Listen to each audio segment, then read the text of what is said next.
Hi. I just wanted to explain a little bit about the Desteni tools of self-forgiveness, self-commitments, and self-corrective application in terms of what it has to do with the mind or thinking. Because if I take a step back and look at these terms from the point of view of having never really heard of them or tried them out before, then I see how it can sound kind of weird and out there or scary. So, um, having actually invested quite a bit of time into reading about these tools and their application, reading about others' experiences with them, and actually applying them and experiencing the effect of that application for myself, I want to explain my experience and understanding with these tools. Um, So if you look at the mind and thoughts and thinking, it it is really a tool because we need to think about problems and how to solve them.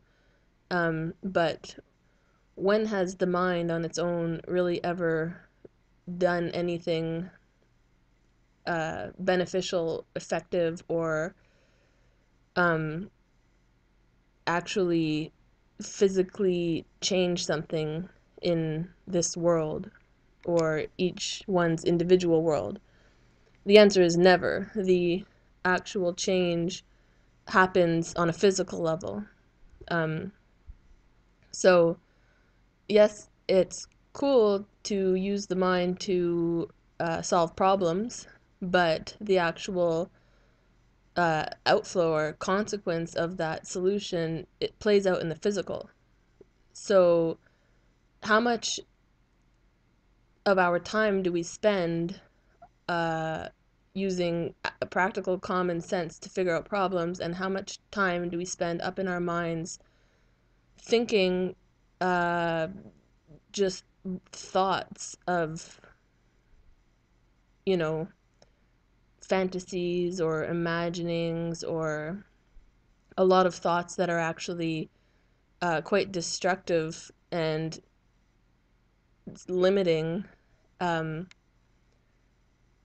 Thoughts, for example, that contribute to addictions, such as, addiction to watching television, to watching porn, addiction to shopping. And when I say imaginings, I mean like fantasizing in order to, you can fantasize about relationships and situations where you act a certain way and then you experience within yourself emotions and feelings, and it's like, what's the point of all that? Do you actually act that way in real life? Do these things actually happen in real life?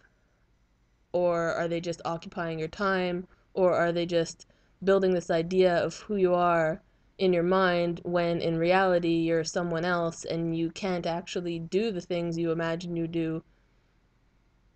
And so, how often is the mind used as a tool to serve you, to actually change your life? Like really, in reality, which is physical reality. Um, so with self-forgiveness, self-commitments, and self-corrective application, we're actually training our minds to be that tool that benefits us, that we use only to figure out what is the common sense solution that we can apply in actual reality to change our own lives when we apply them. So self-forgiveness is really like problem solving because you will forgive aspects of your life and your thinking that are limiting or are causing problems or are making you seem like you're something or someone that you're not, and really just instead being self-honest, meaning seeing yourself for exactly what you are, really, in reality, how you actually do act, um, and then changing it according to what we call the principles of oneness and equality, which is seeing yourself as no bigger or no less than anything or anyone else in this world, but being exactly equal to it and one with it, because on a physical level, we are all equal and we are all one, coming from the same source and breathing the same air. And when we die, our body is going back into the ground and then becoming something else. So on a physical level, we are one and equal. Only in our minds are we greater than or less than.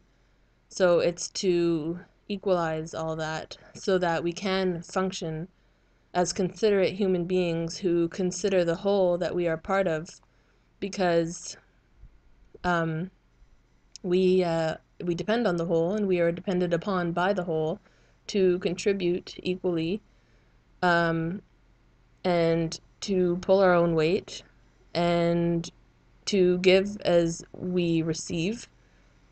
Um, and that is the equality equation, where 1 plus 1 plus 1, meaning each and every single person, equals the whole. We all equally create the whole that we're a part of.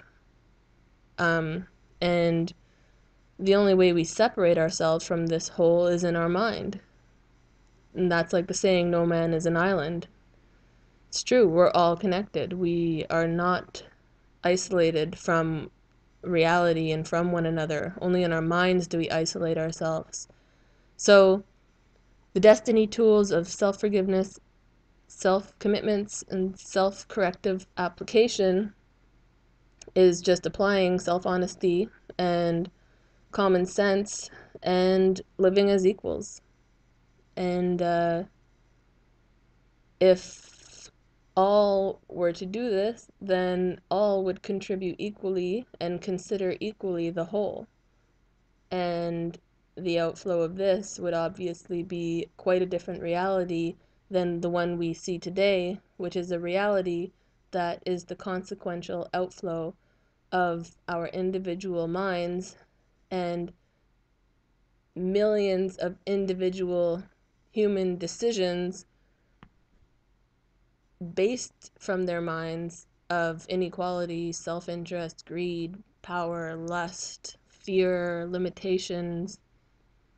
All of that have created the world systems that we exist within today, which are systems that I think the majority of people would rather see changed. So in order to change the outflows of what we as humanity create, we have to change the source of those outflows, which is ourselves. And each one can only do that for themselves. And that is my understanding of the Destiny tools. Thank you.